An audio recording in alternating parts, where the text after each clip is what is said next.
Hey guys, welcome back to the Shipmate YouTube channel. This week we're having an exciting interview with Ben Knepler. He's the co-founder of True Places, and we're going to talk to him about how to run a successful Kickstarter that gets funded.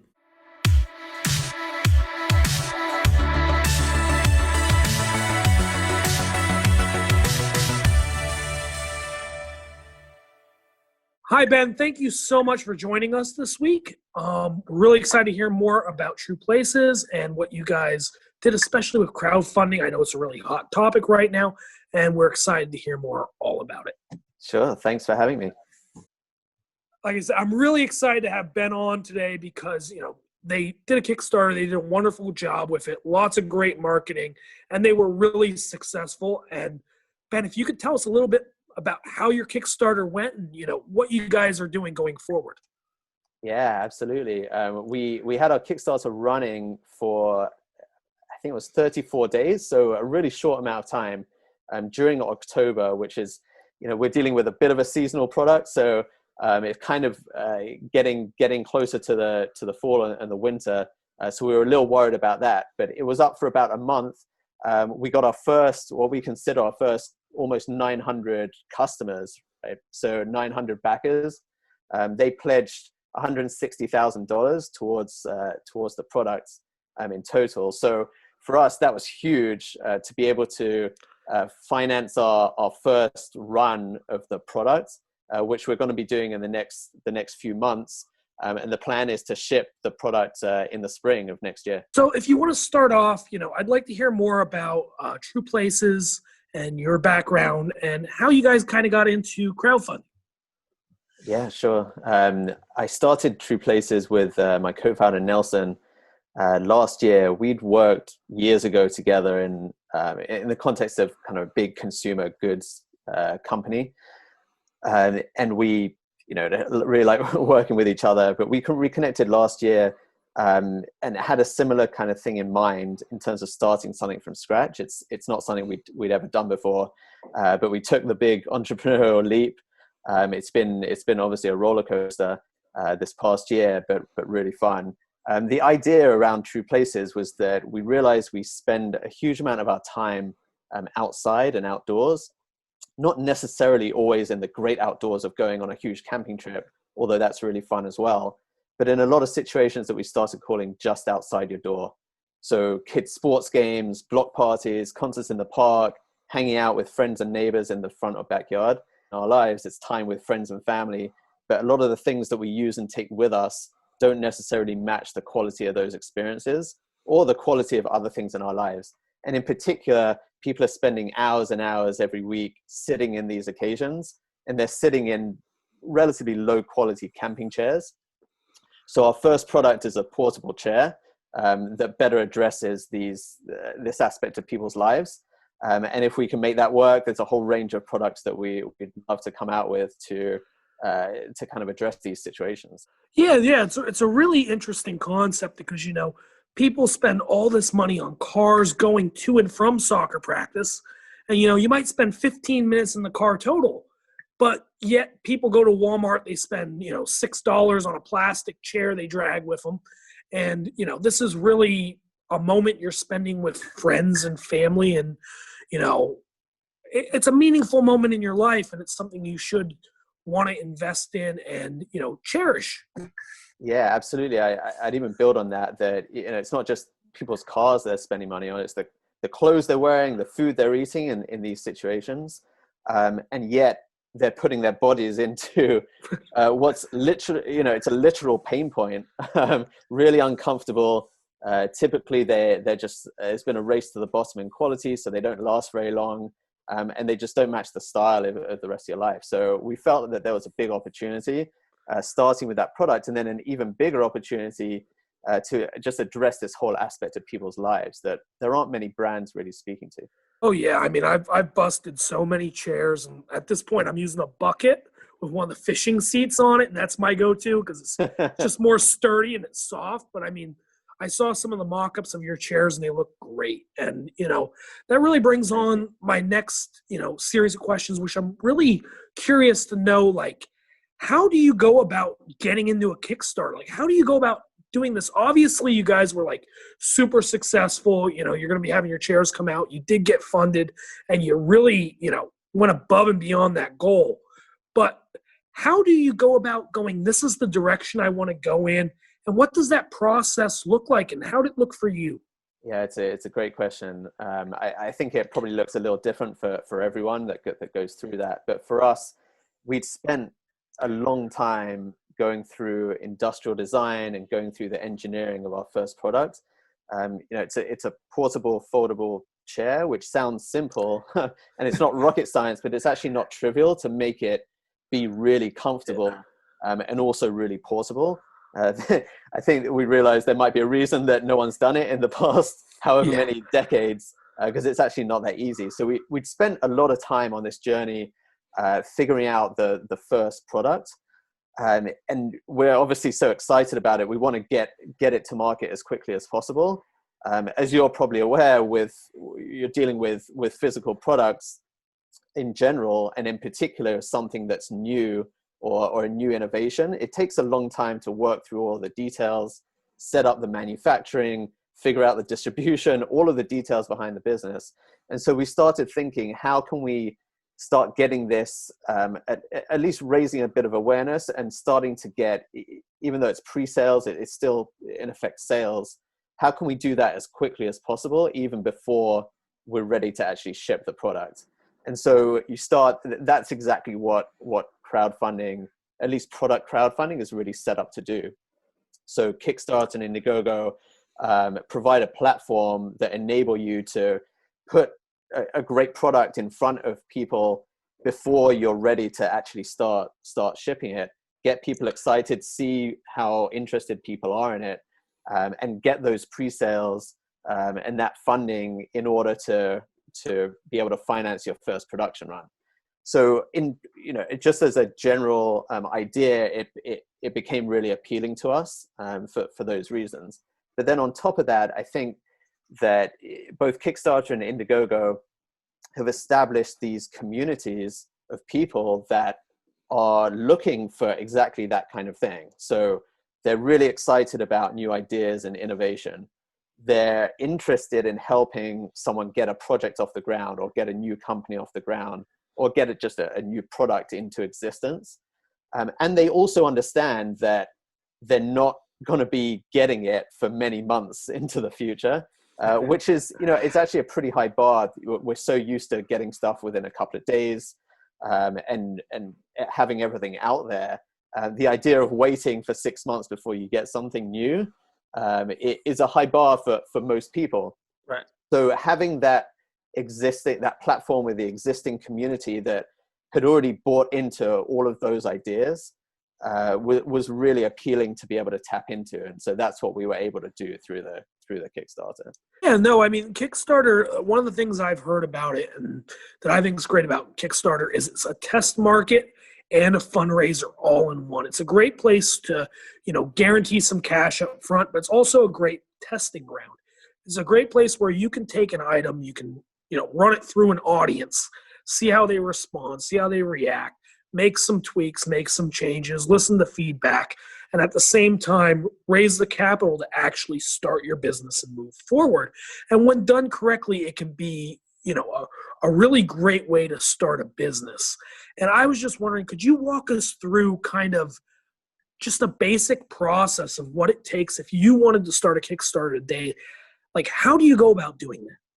Yeah, great question. I think that one important note on just this whole topic is that it's very different now to maybe 10 years ago when Kickstarter and Indiegogo first started. I think back in those days, it was easier to just, in effect, throw a really early stage idea up onto the platform and get some reaction to it. Now, 10 years later, these platforms are such sophisticated ecosystems of creators, of backers and consumers, that I think the expectations are a little bit different to how it was. And so now I think that in order to be successful on there, you need to be pretty far along in terms of your product development, and your idea. So much so that you really want to be at a point where you just need to start manufacturing it. And so it's great to get some feedback from the community, but I think that aspect of it is more limited now than it was in the past, because the reality is you need to be far enough along that you're not going to want to make massive changes to the product. Having said that, it's an incredible learning opportunity. So, and it certainly was for us, just understanding which aspects of the product and the proposition resonate with people the most. So what gets people most excited? We were able to test out some marketing ideas in terms of what kinds of messaging and imagery was going to appeal most to people. And so there's a lot that you can learn on the business side. The other just aspect to the answer to your question is that it's a little difficult, I think, to fund your entire business just from Kickstarter, because again, the reality is that it's a fairly mature ecosystem. In order to generate funding on there, you need people to see it. And the reality is there are thousands of projects on there at any given time. And if you just throw something up there, I think this is the myth that we had before we really dived into understanding it. We had this idea that you could just throw something up there and there are millions of people on there. And so if it's a good idea, then it'll get funding. And if it's not a good idea, it won't. The reality is that it needs to be a good idea that's relevant for people and people are going to be interested in, but that's necessary, but it's not sufficient. That's not enough. You need to drive some demand. And so you're going to have to put a little bit of investment behind it in terms of promotion and running ads and making people aware of what you're doing, even though it's on Kickstarter. And then once you get a little bit of momentum, then the platform will help amplify it. So more and more people will see it. But if you don't get that initial momentum in the first few days, then it's really, really difficult to get attention. And so that kind of leads on to a bigger point about the campaign itself is usually live for maybe 30 to 60 days, which is a really short amount of time. But because getting that early momentum is so important, and having people ready to be backing it on the first day is so crucial to getting momentum. Yeah. It means that really the real campaign is almost a pre-launch to that, right? So I think my biggest piece of advice, having gone through it, is that make sure you have a plan for that, for when the campaign is live and for how you're going to do the pre-launch, which maybe it's 4 to 6 weeks leading up to when you're going to launch the campaign. And during that time, you need to create some sort of community that is ready to back you on day one. And that really helps start a little bit of momentum in the first few days. It sounds to me a lot like when you're launching your first new product on Amazon or a new product in a certain product family. So when you launch that first product, there's a velocity, right? There's a sales velocity, and that sales velocity feeds back into the algorithm and determines how high you appear in a search, how recommended you are by that platform. And because of that, you're saying that we should go out, if we're going to do Kickstarter, and do some pre-marketing before we even think about putting it on Kickstarter. Build a community, build a base, gain awareness, so that way when we launch day one, you're able to garner attention right off the bat and kick that sales velocity into high gear. Exactly. And yeah. I think that's a great way of looking at it, that it's really like launching your product, except you're just launching it a little bit earlier, or you're launching pre-sales. But you need to think of it in the same way. And that's why I mentioned earlier that it's now a fairly mature ecosystem of people. And the reality is that the ones the campaigns that are the most successful are really focused on it, and they're doing it in a very sophisticated way. Not to say, there are stories of even now of fairly small campaigns blowing up and becoming huge, but that's really the exception rather than the rule. And so it becomes really important to really focus on it and treat it really seriously and kind of professionally, like like you're doing a full product launch. So you've given us a couple really good tips there, especially about like getting that motor cranking early, getting those sales out there.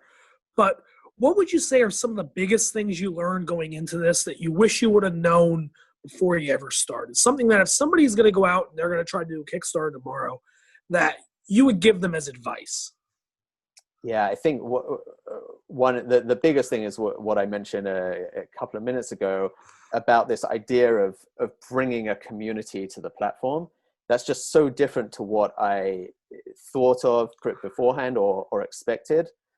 Had the idea that the whole point of doing it on this platform is that there's a huge existing community.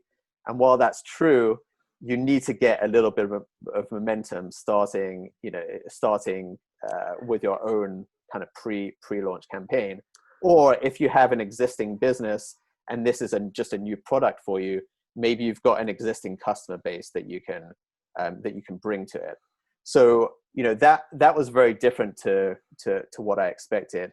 And just this idea that it's some sort of silver bullet to starting a business is just not true. Like it's a really interesting option, and especially if your target audience for your business aligns really well with the kinds of people that are on Kickstarter and in that community, then it's an incredible opportunity to really tap into this pre-existing community of people.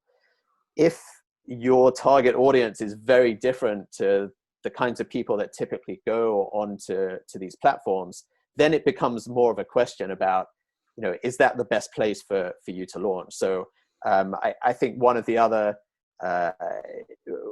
things I didn't necessarily realize before we started getting much deeper into it is just how it's a completely fascinating world, but it really is like its own world of, there are people who are incredibly passionate about it, and they understand how it works, and there are kind of rules of the road.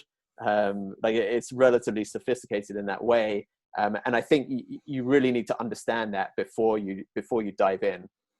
And then the final thing is that it's going to take some investment, and I think we had an idea of this before we started, but as we went into it, I think it became more and more apparent that you need to invest in creating the video, in creating the assets. You need to invest in a plan for how you're going to promote the campaign, even if that's relatively small, like in our case. It's still for a startup, it's a significant investment. And so all these things start adding up. And on top of that, the flip side of gaining the pre-sales many months ahead of when you're ready to ship is that you need to offer it at a fairly hefty discount on the platform, which is fine. That's what people who are willing to back you so early on should get that kind of benefit. But that also obviously cuts into any margins you may have thought that you would have. So when you start adding everything up, it's very difficult to come away from it with significant funding beyond being able to finance your first production run. And so for us, that was really the goal, was how do we get enough backers and raise enough money on Kickstarter so that we can fund our first production run. And it worked out that we were successful in that way. And so, it's been hugely beneficial to us, but it was a lot of work to try to make that happen. Yeah, so it really just sounds to me like you get what you give. You gotta dig in. You gotta be willing to put in the work. You gotta be willing to put in the money. You gotta be willing to, go out there and get. You gotta go out and approach it and attack it, and not just let it come to you, because it's not gonna just magically poof and happen, right? Yeah, exactly. I call that one of the things that I think a lot of people have in their mind when they hear crowdfunding, and to some extent we felt the same way. They have a bit of this field of dreams mentality, right? If you build it, they will come. If you build this incredible product, or you create this incredible innovation, then people are going to be clamoring for it, and everyone's going to be throwing money at it. The reality is like very few people are going to see it unless you do something to actively kind of promote it. Yeah, no, like I said, that makes total sense. And, I think it's some really good information to keep in mind, and especially really think about if crowdfunding is for you before you decide to go in that direction. So, Ben, I just wanted to get any final thoughts you had on crowdfunding. Like I said, I know you gave a lot of good tips earlier, but, if you could just give us an overview of, your final thoughts on that crowdfunding, that would be great. Yeah, absolutely. I think, crowdfunding has come a long way in the past 10 years. Now it's quite a sophisticated ecosystem, and I think you need to think of it as pre-sales and take it seriously in the way that you would launch an actual product. But if it's a good fit with your target audience, and if it's a good fit with like the timing of your business, then it's a really interesting opportunity to be able to tap into this existing community of people who are really excited about innovation. And if you're doing something new, if you're doing something a little bit different, if you're doing something that you can get people excited about, then I think it's a really interesting opportunity that you should explore as you're thinking about launching any business. Awesome. Thank you so much for coming on today. We really enjoyed having you as a guest. I think you gave a lot of really interesting insights into crowdfunding. If you would like to take a second, could you tell us more about True Places, where we can find you, how we can check you out? What if we want one of these awesome chairs? How do we get one? Yeah, thanks for asking. True Places is online at trueplaces.com. So that's our website. There's a link on there to our continuing pre-sales. So now that we've finished the Kickstarter, we're actually live on Indiegogo In Demand, which is basically a pre-sales platform within Indiegogo. So you can still get our first product, the True Places folding chair, at a significant discount to what it's going to be ultimately when we're in market. So check us out. We're really excited about our first product. It's really comfortable, much more modern, really lightweight and portable folding chair that's great for life just outside your door. Whether it's kids' sports games or hanging out with neighbors or friends or going on a camping trip. We're really excited about it, and check us out. Awesome. Thank you so much, Ben. We appreciate having you on the show. Awesome. And have a great week. Hey guys, thank you so much for watching this video. We really appreciate it. If you could take the time to like, share, send us to your friends and family, we'd be eternally grateful. Thank you guys so much for checking us out, and we'll see you next week with our next video.